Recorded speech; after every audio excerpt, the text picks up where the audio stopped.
Sekjen Partai Demokrat Teuku Rifki Harsha menyatakan bahwa pihaknya menyambut positif rencana pertemuan antara Ketua DPP PDI Perjuangan Puan Maharani dengan Ketua Umum Partai Demokrat Agus Harimurti Yudhoyono. Kami menghormati dan menghargai pintu komunikasi yang telah disampaikan melalui pernyataan terbuka Sekjen PDIP, Mas Hasto, kata Rifki Minggu 11 Juni 2023. Rifki menyambut baik rencana pertemuan antara Puan dan AHY, mengingat kedua pemimpin tersebut memiliki kapasitas yang baik.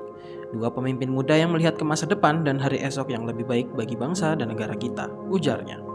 Rifki yakin bahwa pertemuan tersebut tidak hanya sebatas tawaran kerja, sama dalam konteks pemilihan presiden 2024, tapi juga akan membahas berbagai masalah bangsa untuk mewujudkan Indonesia yang bersatu, maju, adil, demokratis, dan sejahtera.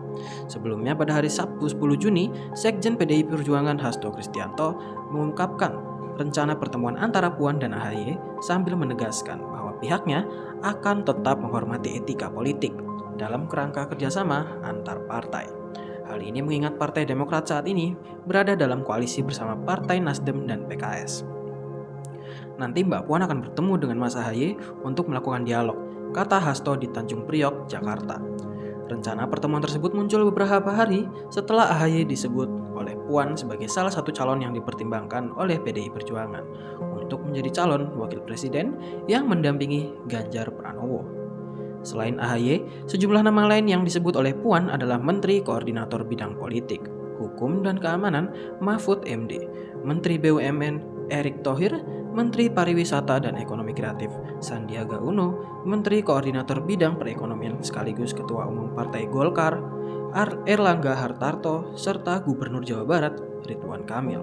Sebagai informasi, dalam tahapan dan jadwal penyelenggaraan pemilihan umum 2024 oleh Komisi Pemilihan Umum KPU Republik Indonesia, pencalonan presiden dan wakil presiden dijadwalkan berlangsung dari tanggal 19 Oktober hingga 25 November 2023.